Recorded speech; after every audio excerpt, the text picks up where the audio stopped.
Hey, what's going on, guys? I'm Nick Gray, and this here is the Pixel 8 Pro from Google, and it's definitely one of my favorite devices this year for capturing photos. But if you're looking to record video, it's definitely not the best in the category. The iPhone 15 Pro or the Pro Max will definitely shoot better videos than what you can get out of the Pixel 8 Pro, but Google's actually looking to change that with a new feature called Video Boost that it just rolled out for the 8 Pro.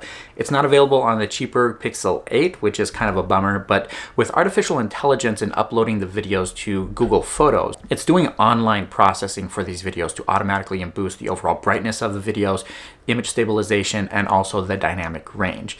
But before we get into some side-by-side comparison and show you what Video Boost can do on the Pixel 8 Pro in comparison with the iPhone 15 Pro Max, let's take a minute to talk about the sponsor for today's video. If you're looking for a special gift this year, the Taurus 2023 Christmas Special Limited Edition gift box may be perfect for when two people are working or studying together at home. The packaging itself adds to the holiday fun with a magical door that opens up, revealing the gifts one at a time. First up is the Taurus iStation 3-in-1 wireless charger, featuring an internal cooling fan mechanism to keep your device cool to make sure that it's getting the fastest charging speeds. The stand is collapsible as well, making it incredibly portable, but it also charges your AirPods and Apple Watch as well, allowing you to clear up all that clutter from your desk. Next up is the Taurus O-Stand phone case with a semi-translucent finish that allows the color of your iPhone still to shine through. But it also has a built-in magnetic ring stand so that you can prop the phone up to watch your shows or movies, but it'll still work with the 3-in-1 charger or any other MagSafe product. But if you do like going case-free, the Taurus O-Stand is the perfect accessory for you. The loop gives you a more secure grip on your phone when you're holding it in your hand, but it also comes with a folding ring that makes sure that you have a stand with your phone anywhere you go. And for the final gift, you'll be getting the special edition Taurus O-Stand R phone case. This one also features a magnetic ring that doubles as a stand, but it also has a unique themed holiday design, which is something that you won't find anywhere else, giving your phone that special festive touch for the holidays.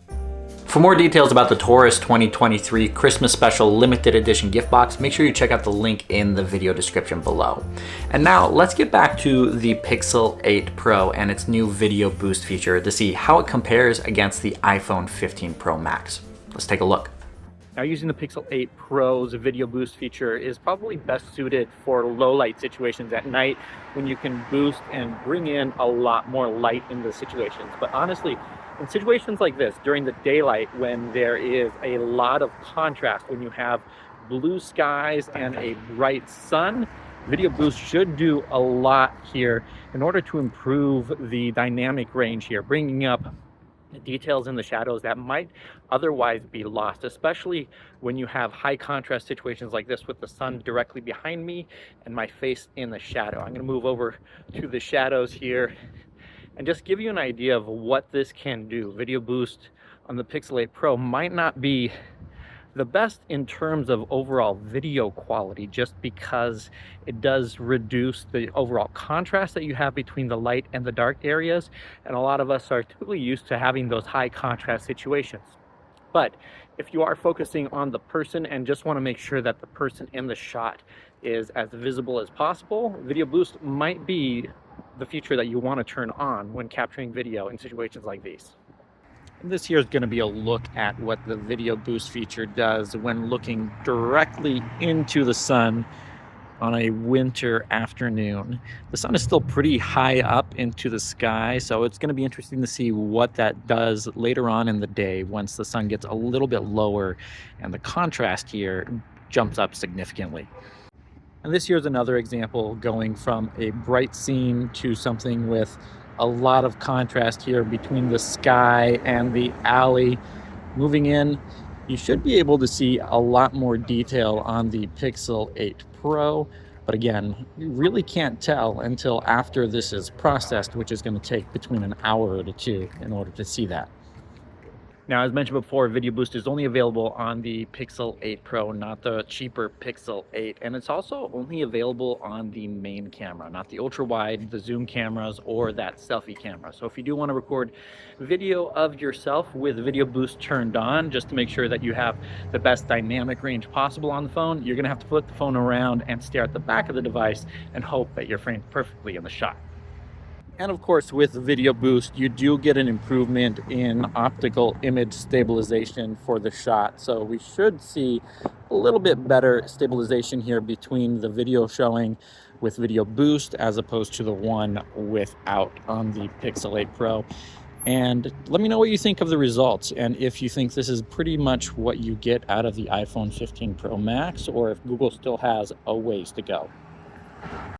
Well, it's been a couple hours since we recorded those initial video samples with Video Boost on the Pixel 8 Pro, and now the sun is going down behind me, so I thought this would be the perfect occasion to show off what Video Boost can do in trickier lighting conditions like this when the sun is really low and we have a lot more shadows. Let's take a look. And here we go again, video comparison with Video Boost on the Pixel 8 Pro, standard video, and then a comparison with the iPhone 15 Pro Max. Now in situations like these where there's gonna be a lot of shadows on my face here, depending on which side of my face is facing the sun and which one is not.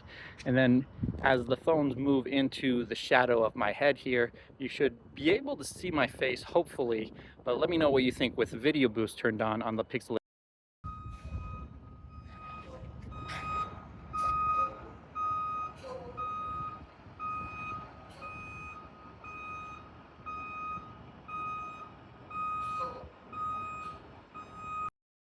Now, of course, I can't tell you if Video Boost is going to make a difference here because the video is not going to be processed for a long time.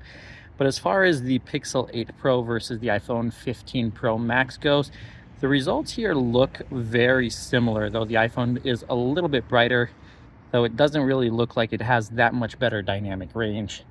But let's see when we pan over here into this parking garage and get a different view with some darker sections and some highlights, and then flip back around just to see which one has better dynamic range, bringing in more of the details in the shadows.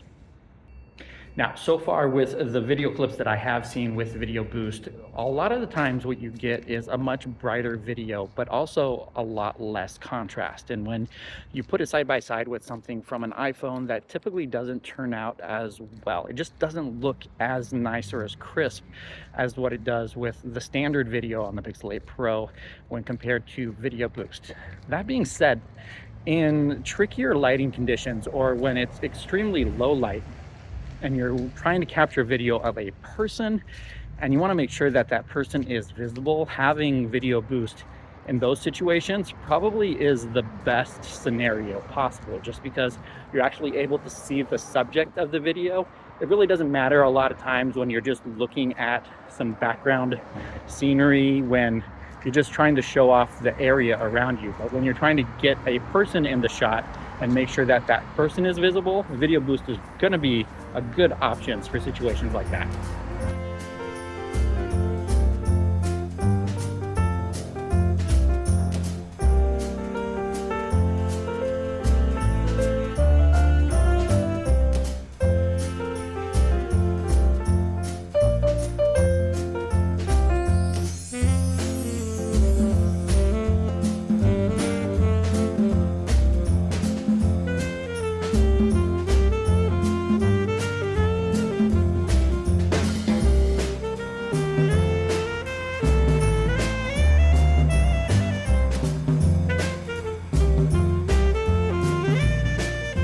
Okay, so I'm back for my third and final test, and as you can see, it is nighttime now, which means we're going to be seeing what Video Boost can do on the Pixel 8 Pro in low light conditions. And again, we are comparing this to the iPhone 15 Pro Max just to give you guys a reference for what this actually looks like.